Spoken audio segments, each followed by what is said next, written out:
Amend the Mass Media Group is California Capital's premier YouTube channel focused on reparations, dedicated to political advocacy and apologetically aimed at shining a spotlight on our righteous justice claim for reparations. The way it currently stands, forced labor, slavery takes precedence over rehabilitation and public safety. Oh, by the way, while the Biden administration gives reparations to everyone but free people, look at the billions he has run over to Ukraine. We don't have black grocery stores because if you think about it now, just to get in that supply chain, it's almost unheard of. They don't want the truth to get out. Okay? I don't want to know what my family did or what all these people did and all this stuff like that. Okay? You read that 500-page report. There's this thing called white superiority and black inferiority. That mindset allows all of the behaviors that we've seen across generations, allows for the construction of these policies and practices and systems and structures that continue to oppress us. This is not a handout. This is a debt that is owed. You know, Allensworth was like the internet of his time in 1904, 1905. The total black population in California is about 2.6 million, and then of that, the descendants compose about 2.2 million of that. So California, with a multi-billion-dollar surplus, can absolutely afford to satisfy the international terms for reparations, beginning with compensation. Any financial obstacle that exists that impedes the success of increasing financial prosperity needs to be dealt with and eliminated. No matter where we've been, no matter what part of this fight we've been in, we've been harmed, and we've had harm done to us specifically. When I got to Los Angeles, this was some of the worst segregation I'd ever seen. And remember, I'm telling you, I'm from Mississippi. Because as you can see, I'm giving you broken history right now, you know? But I had to give it to you guys today. I said, no, I got to show them this because it's so precious and nobody really knows about it. Black people don't have that kind of luxury. Our historically black communities have been redistricted multiple times. Now listen, if you can't handle the TR roof, don't tune in.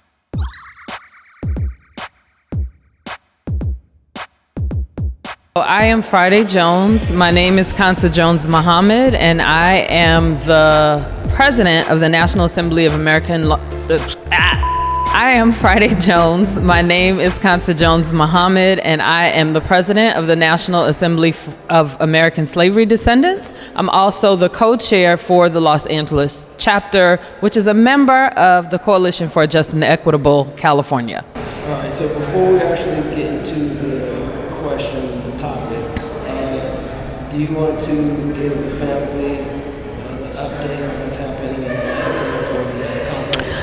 Absolutely. So NAASD, which is the National Assembly of American Slavery Descendants, is hosting our inaugural conference on September 30th and October 1st in Atlanta, Georgia. We will be at the National It's the National Center for Civil and Human Rights, which is right by the Mercedes-Benz Stadium. So if you are in Atlanta or you are going to Atlanta, you can check us out for those 2 days. Okay. And before we move on, I should have probably asked, so whatever. Now, where are we at today? Today we are at day 2 of the California AB 31 Reparations Task Force hearings being held at the Science Center in Exposition Park, Los Angeles. All right, so let's get into it. So there seemed like some rumbling going on and et cetera, so I don't have to get into it. But can you explain like what happened and what the agitation is for? Yeah, so this morning, I guess to make up for yesterday, they changed the order so that the people who phoned in yesterday and didn't really get a chance to speak, they were given priority over the people that were here in person. However, they did make a list of the people when they announced public comment. So today, I think people were a little testy because they weren't given priority, right? You're here in person, you want priority. But once they did open up public comment, there was someone who claimed to be the president of the California Black Power Network, which is one of the anchor organizations for AB 3121. And basically, he had a different point of view. However, one of the things he said really struck a negative chord in the room because he said that the vote for lineage-based reparations was done in secret.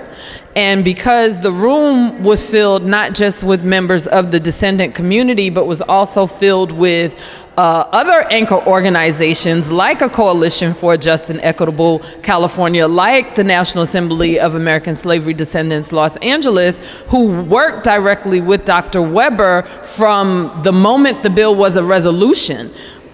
We took offense, and people within the audience took offense, including a gentleman, I guess, who was slated to speak after the man claiming to be the president of the California Black Power Network.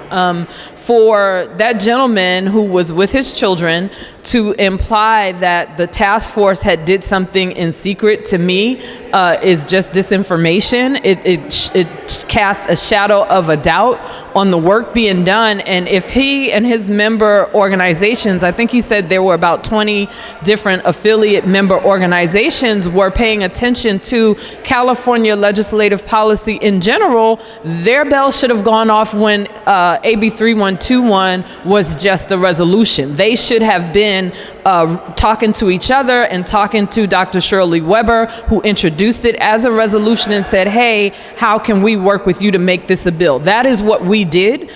For him to imply otherwise is just ridiculousness. The resolution was public. The legislative actions were all public. These hearings have been public from day one. And so for us to have that understanding and for you to put disinformation out there because you are opposed to lineage-based reparations, but you stand and say, let's be in solidarity, I have a problem with that. Own your loss because you were late. I know that we as an organization have had to play catch up in federal reparations space, but we have been gate kept also.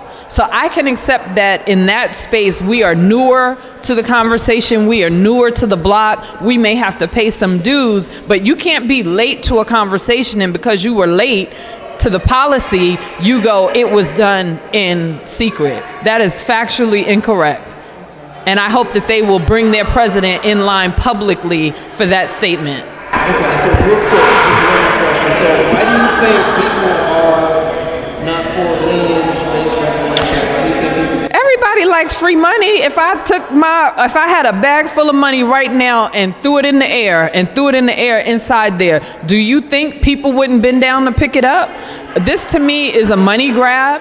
I think that, there's a way to say, hey, there's a sub-community that has been harmed and in a specific way, but I do think it's problematic for people to expect the descendant community to just not do our fight. We never stopped doing our fight. That is, if you look at the history from the Cali House days, from the late 1800s, the ex-slave pension movement with Isaiah Dickerson,